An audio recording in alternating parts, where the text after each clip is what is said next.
So earlier you had suggested that you wanted to share Christmas stories because this is an episode that we're recording on Christmas Eve is actually when we're recording this, which is funny. Yeah. So I was thinking, what about poem Sonnet 25 because Christmas is on the 25th? All right, that sounds good. All right, so that works. Let me pull it up. I really hope that it's about Christmas. And Shakespeare was like, okay, well, for the 25th sonnet, obviously I'm going with the Christmas theme. And his fourth sonnet was July 4th themed. Yeah, he was so forward-looking. He looked forward to a revolution against his country. And he knew when the anniversary would be and the types of traditions they would do. I have 25 pulled up here. I'm not looking at it though. I have it pulled up and it's in the background just so I'm not cheating. You're acting like a magician.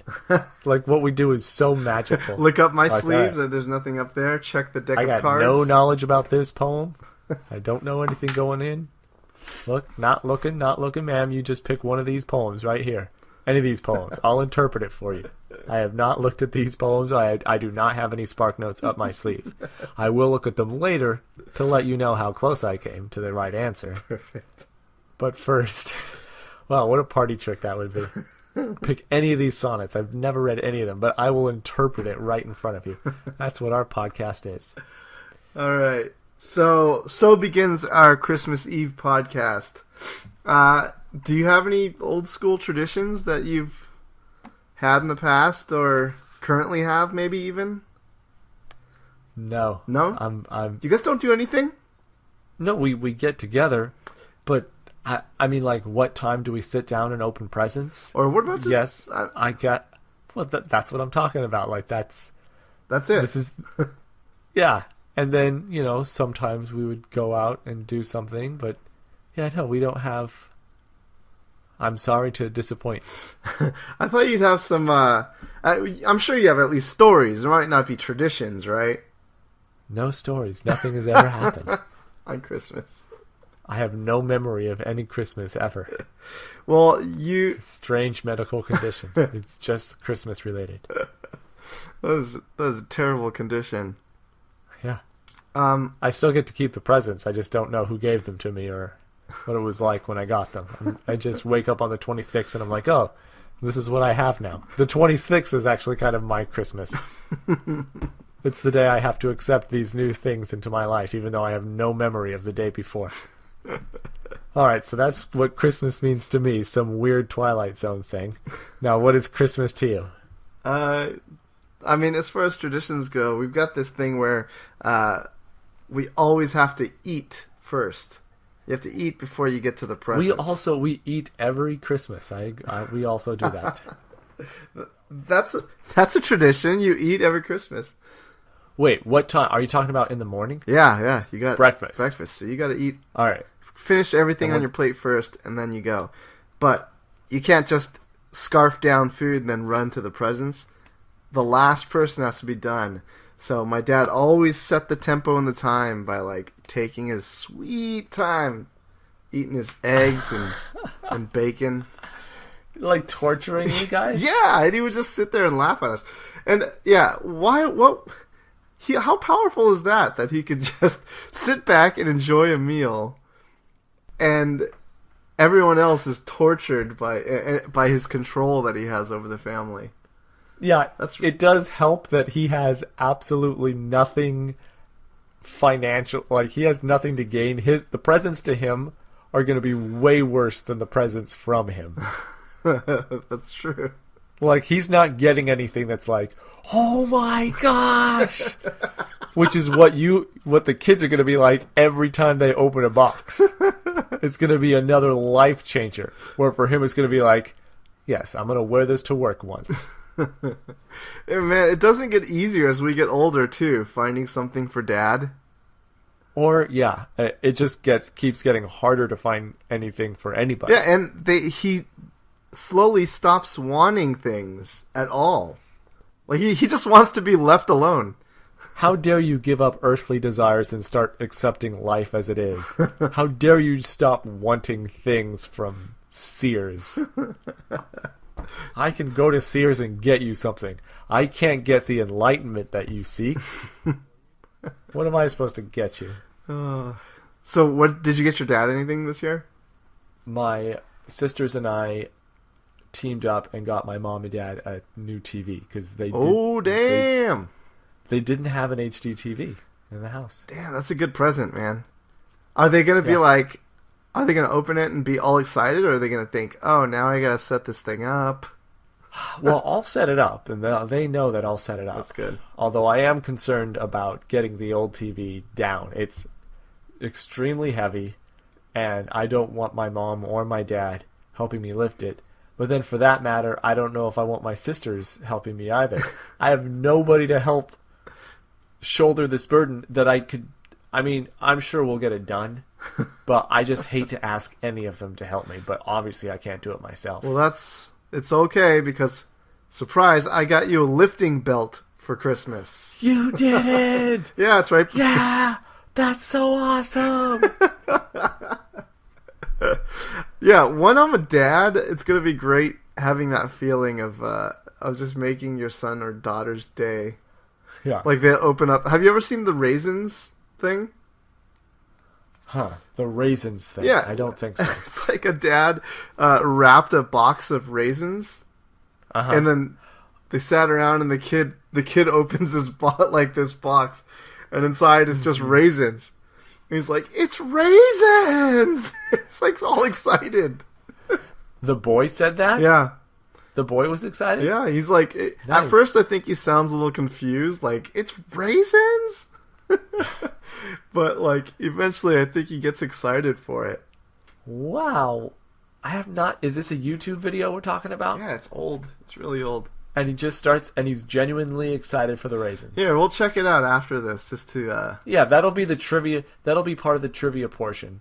Is that I'm going to watch the Raisin Kid... and then tell you what I think about it. Remember how exciting that was last week when we came up with the Dave Grohl trivia question at the very end? Oh, man, yeah. It's like... We forgot about it, and then we remembered. It's like a Hail Mary was thrown, and you caught it in the end zone with tippy toes down. Even better, I didn't even realize that anybody had thrown a Hail Mary to me. I was just running with my arms outstretched, and the ball fell into my arms. Nice. So, before we go back into Sonetland, then, I mean, you really have nothing about Christmas that had happened in the past that's interesting, or were you just not prepared?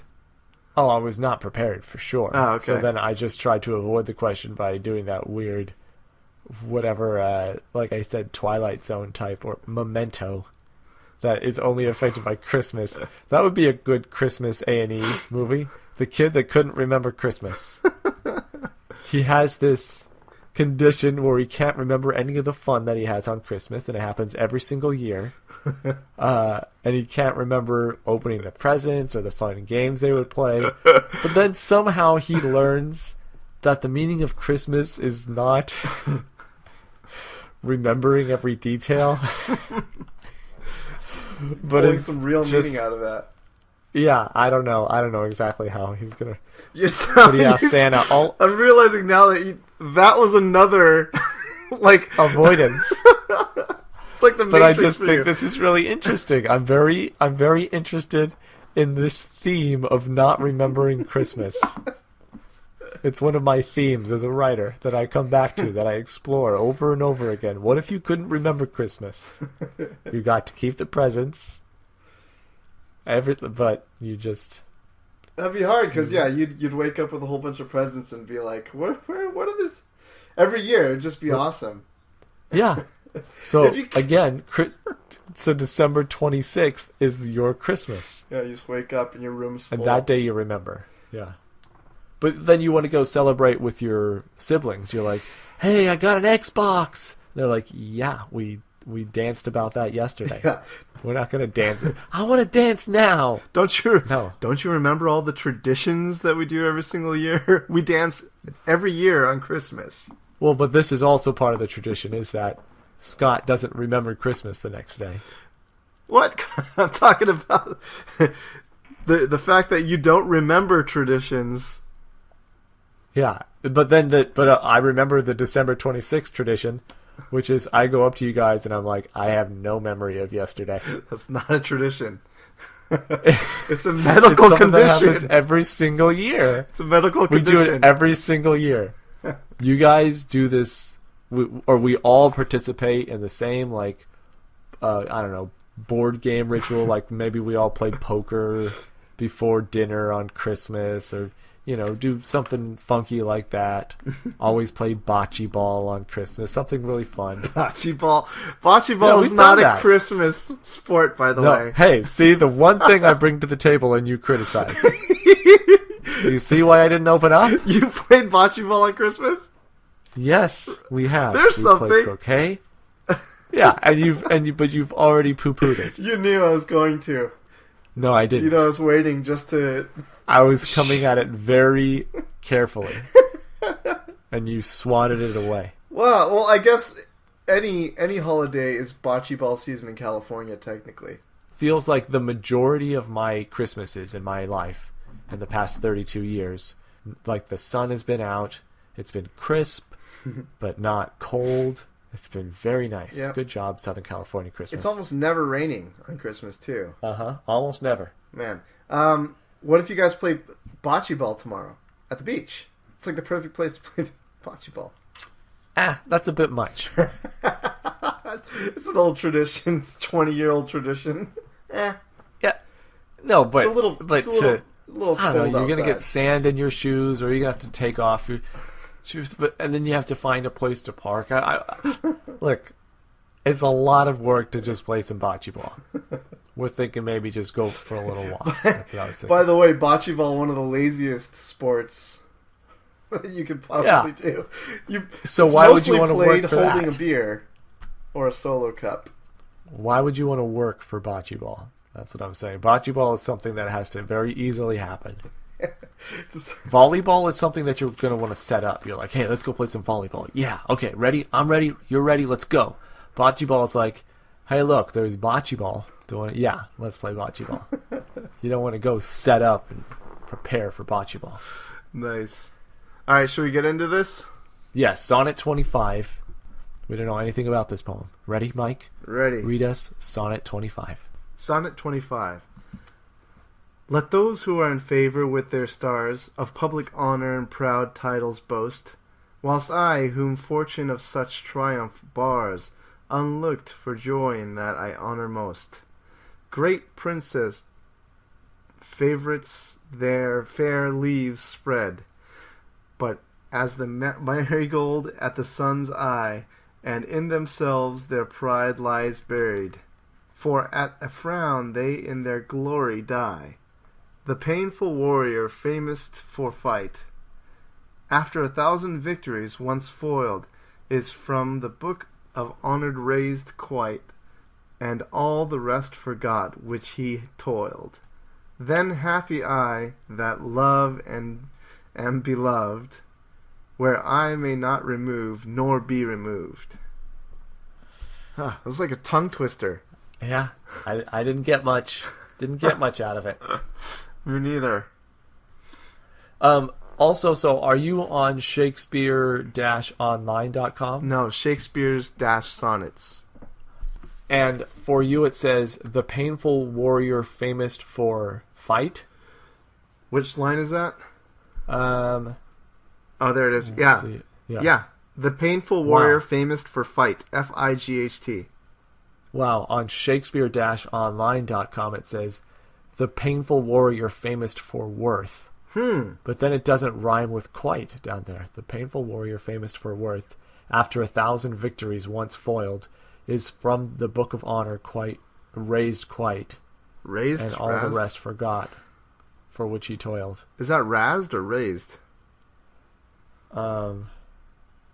Here it says R-A-Z-E-D. I'm going to guess. I might have to look that up. It's probably pronounced like raised. Yeah, we're allowed to look up words, just not interpretations. To those of you listening for the first time, to Mike and Scott read a poem. All right, so from the top. Yes. Let those who are in favor with their stars of public honor and proud titles boast. Okay, so let the famous people, tout themselves as being awesome. Let the Billy Joels be Billy Joel. Let the Eric Claptons clap. whilst I, whom fortune of such triumph bars, so while me, who I'm not very fortunate, right? Unlooked. I'd love to tell Eric Clapton, hey Eric Clapton, why don't you just clap? Some insult, oh my! Nobody tells Eric Clapton to clap. I didn't mean it as an insult. It's something great that he does. He's so good at clapping. All right. Oh, he probably is. I would guess he is. They should have an Olympic sport of clapping. Right after the bocce but ball then it would get Olympics. freakish. Then people for the Olympics would be freakish. I'm guessing that Eric Clapton just has really good rhythm when he claps. Oh yeah. If you or I clap, yeah, we could try to do something, but he would come up with a song. He would clap and you'd be like, yeah, I get that song. I understand what he's doing there. Way to clap, Eric. Eric McClapperton. I think Eric Clapton is enough. I don't think we have to add anything.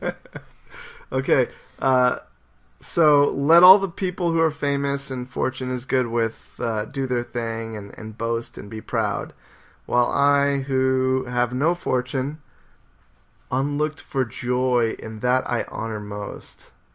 What does he mean by unlooked for joy in that I honor most? Whilst I, whom fortune of such triumph bars, unlooked for joy in that I honor most. Not getting much on the wording there. Yeah, so fortune of such triumph bars, I get that he's saying that there's something holding me back from obtaining such great triumphs. Mm-hmm. Maybe it's that in that I honor most, the thing that I'm trying most to succeed in. That's you're not where able I'm not to succeeding. Oh, okay. Yeah. I like that.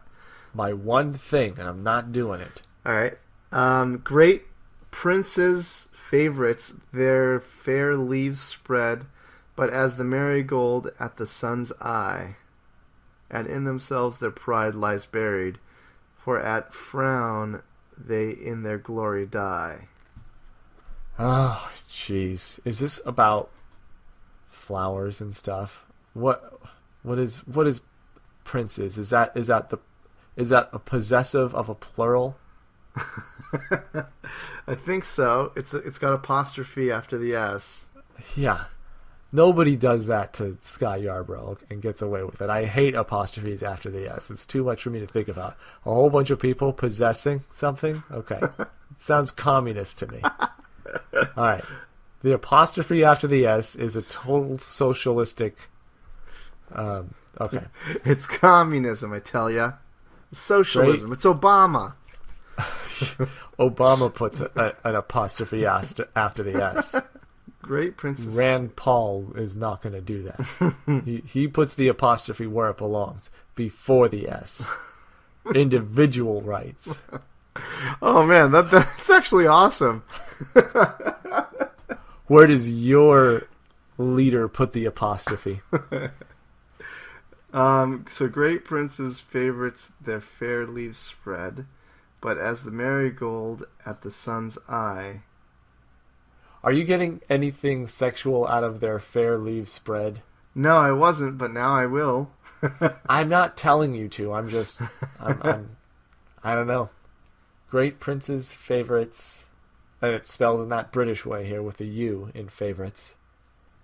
Their fair leaves spread, but as the marigold, and what's a marigold? A type of flower? Yeah.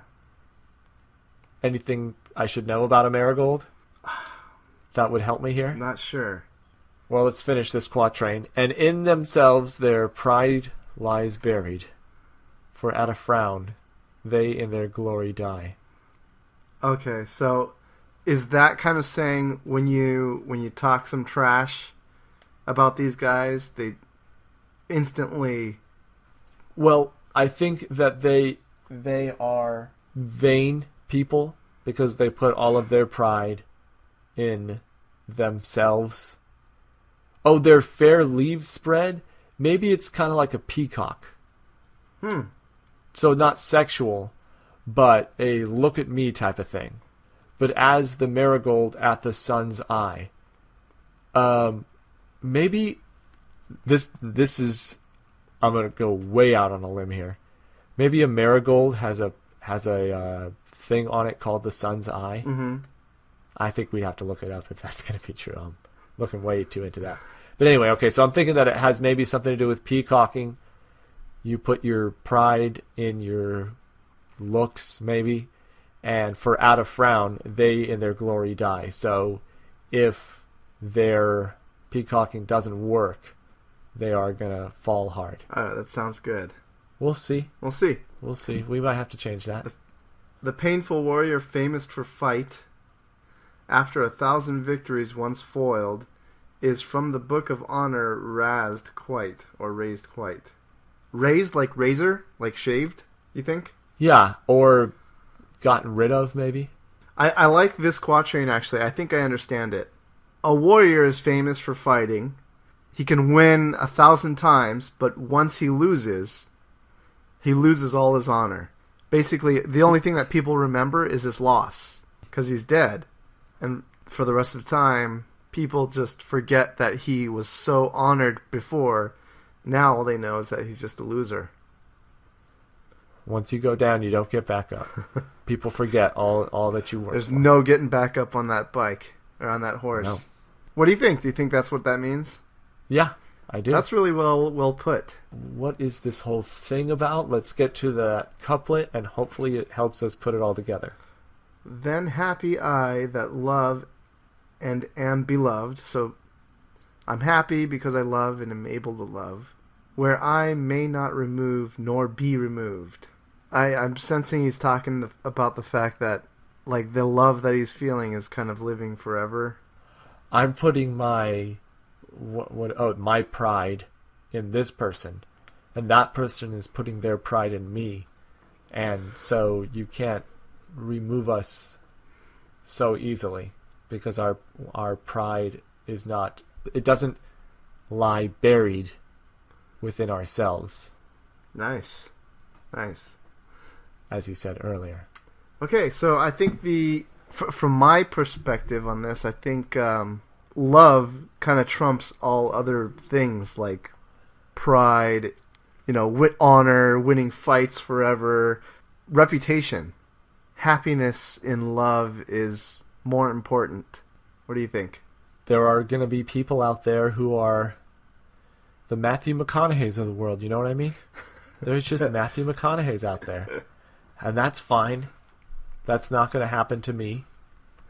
There are people out there who are just so into themselves. I'm not saying Matthew McConaughey is, but there are those who are. And as soon as they stop getting approval, what are they going to do with themselves? Once people lose the thing that's special about them, people forget that they ever had it. But the one way to protect yourself from that is just find a person to love and have that person love you. And then you're never going to be in that situation because the two of you are going to go down together. Nice. You're never going to be alone. Not with Sonnet 25. Merry Christmas, everybody. All right. So that's our interpretation. Let's see how close we were. Close or not close we were. And we're back. All right. So I feel like we're not too far off with our interpretation. We got the main thing. We got the gist. Not spot on, but not too far off. We're messy on the first quatrain and a half, but then we solidify it. Yeah. So according to my sources that I was researching, it seems that there's a lot of emphasis placed on fortune throughout this entire sonnet. That we kind of missed out on. The difference between fortune and love, like how do you compare those two things? So, I'm not going to have let's just call it Matthew McConaughey money. But I do have something which is just this person who loves me and thinks well of me. Yeah, so I think that's the point too, because McConaughey can tomorrow lose all that wealth because fortune fails to shine upon him all of a sudden. What if people stop going to his movies all of a sudden because he gets old? Yeah. They want him to put his shirt on all the time, and he loses his whole career. When that happens, you'll still be loved and love. Because you're loved by just a regular person, me. And I'm going to love you. I'm not the public. By the way, I have to say, Matthew McConaughey's been making great movies lately, and not silly little, fluff. He's been doing some really good movies, and he's been wearing a lot of shirts. So all those old stereotypes don't really fit his character. Matthew McConaughey has a shirt thing? It was an old stereotype that he would have his shirt off all the time. Oh, really? All right, so this will be a trivia question, but again, this will be more of an activity. We'll type in Matthew McConaughey and go to images and see just on the first screen how many of the pictures have him in shirts and how many of the pictures have him shirtless. All right. I think there's also something similar with Ryan Reynolds and like the button-down shirt, the button-up collared shirt. So Ryan Reynolds always has a buttoned-up collared shirt. Yeah, that's like his wardrobe. Okay. So we'll look up those two things, Ryan Reynolds and Matthew McConaughey. We'll see how many of the pictures fit their stereotypes of shirtlessness and apparently buttoned-up collared shirts. So back to Sonnet 25 real fast. One thing that I wanted to clarify was the marigolds in the sun's eye line that was giving me a lot of trouble. Here, this interpretation says, if you are one of the prince's favorites, so you're like hanging out with royalty or like Kardashians maybe, then your friendship with them is going to be like a marigold, which is, I guess, a flower that's going to survive only as long as the sun shines on them, but then it's going to wither away quite quickly if it doesn't get sunlight, which is what your friendship with the Kardashians is going to be like. Eventually the sun is not going to shine on it anymore. And interesting to me is the parallel that he's drawing. So the marigold in the field and the sun shining on it, the parallel to Shakespeare there is that the sun is the prince's favor, and his sun rays are shining upon whoever it's shining on, but tomorrow it could not be shining on the same people. Right, whereas with you and me, we don't need that kind of sunshine. I just need your warmth, and you just need my warmth, and we're going to share this warmth, and we're going to survive this cold, cold world together. Yeah, I wonder if Shakespeare was pretty close with the court, like the princes and princesses and king. It was... You should watch the movie Shakespeare in Love, and I'll rewatch it. I've never seen it. Yeah, well, is he? Is he close with the king and the queen and stuff? He met Queen Elizabeth. Well, it was only Queen Elizabeth at the time. Oh, okay. Which is why these sonnets are sometimes called Shakespearean sonnets and sometimes called Elizabethan sonnets. All written by Shakespeare, though? No. If it's an Elizabethan sonnet, then I guess it could be any sonnet that was written in the Elizabethan period. Although, no, I think the pattern that we're talking about the 14 lines, the 3 quatrains, and the rhymed couplet and iambic pentameter, I think that is technically an Elizabethan or Shakespearean sonnet. I don't think you're allowed to deviate from that structure. But there are other people that wrote them, not just Shakespeare. Nice. Yeah, we should branch out someday. Once we get past the 154 of these. Well, we are quite making pretty good progress. We're not even in double digits in episodes yet, and we're already doing Sonnet 25. So we've skipped a nice number. So all right, so just to wrap this 25 up, he's saying that love is more important than the favor of the prince. But he's saying it in a way that's original. Oh, absolutely. Because obviously that's not some deep theme. But he's making it nice. He's packaging it well. Mm-hmm. This guy loves love. He likes explaining feelings. Wouldn't you? If you could talk like that. We did one sonnet that wasn't Shakespeare. Who was that again? Do you remember? I don't remember. I remember it was called The Nurse Life Week. Oh, yeah. And we actually did... There was one other one. We actually did okay. Well, there was another one that we did, too? I think there was another one, too. But, by a Spanish guy. Oh, Pablo Neruda. Pablo Neruda, that's who it was. I'm still amazed by how well Shakespeare describes things, man. I've never really read any of his stuff, but, going through these sonnets, he's a genius. Yeah, I really liked Pablo Neruda also. To bring the... I fight about this every single time. But yeah, these sonnets have been very entertaining. So, okay, any other trivia questions, or are we just going to watch The Raisin Kid and then look up images of Matthew McConaughey and images of Ryan Reynolds? I might not be able to find The Raisin Kid, but we'll see. Oh, well, we'll see, yeah. And nothing else? Nope. I love these trivia questions so much. I'm disappointed. Next time we're going to have to talk about more mysterious things. All right, so we'll be right back with the answers to those 3 trivia questions. All right. Matthew McConaughey, there was about 17 or 18 shirtless photos, but that was out of a lot of photos. So it was the minority of photos. Most of the images. All right. Was that kind of lame that I kept saying the word photos over and over again? No, most fine. of the images That's had what him. they were. Yeah, most of the images, which are images of photographs. Were they photographs? Or is it photo? It's not if it's digital, huh? No, that's a photograph. Digital. Okay, sure. So most of them, he had a shirt on. Which is what you said, actually. You said that he's... didn't you say that he's revamping his... Yes, thing? But I still thought I'd find a lot of shirtless. That's okay. But you're right. And then Ryan Reynolds, I'd say still 17 or 18, in less time, though. So I'd say the greater majority had him in a buttoned-up collared shirt, but we were including the pictures that had him in suits. You said that I should. So that really helped the numbers.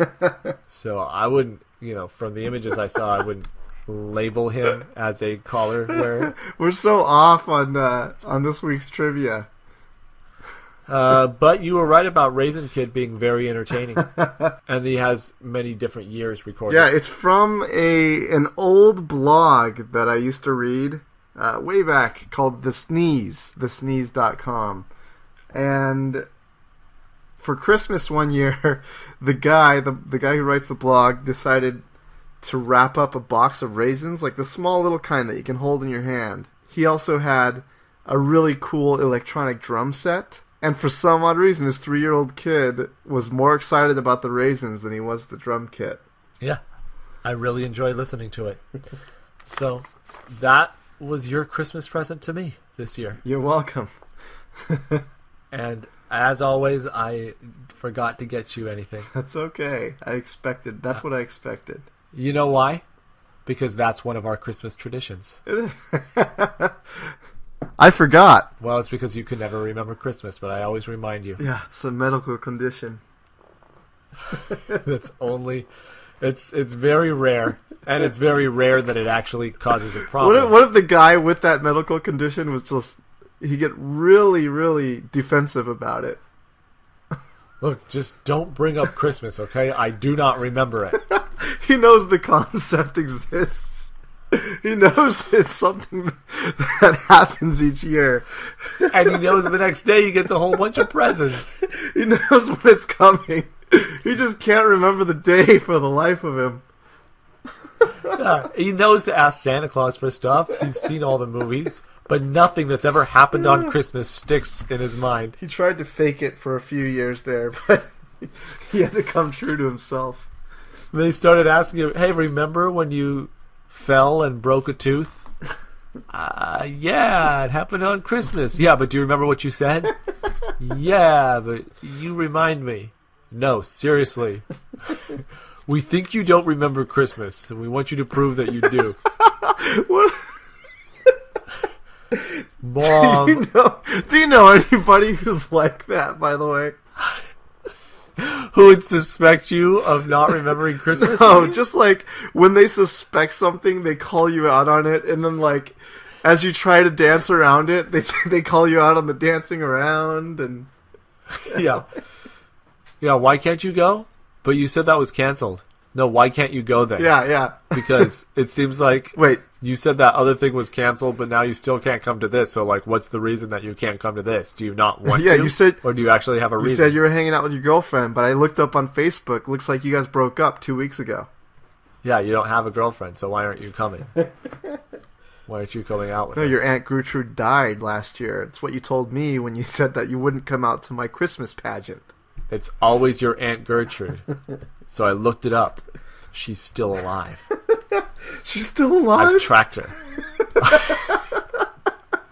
She lives in a small town outside Milwaukee. It's like a lie that was actually once.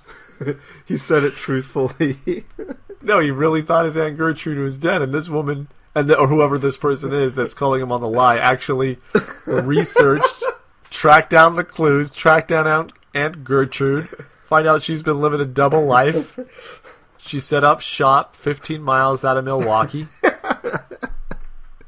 She runs a little bed and breakfast. And she escaped all of the legal trouble that she was in.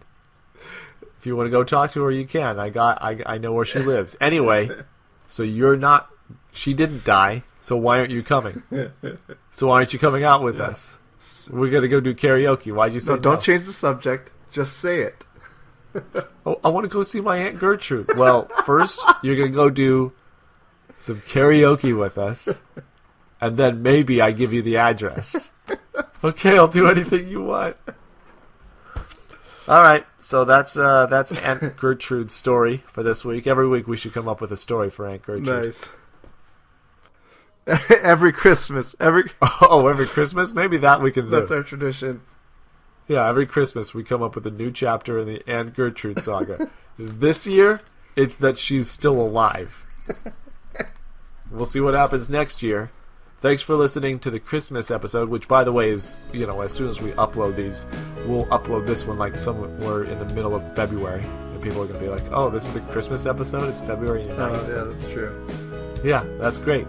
This is a little Christmas in February for you all on Mike and Scott read a poem. Nice.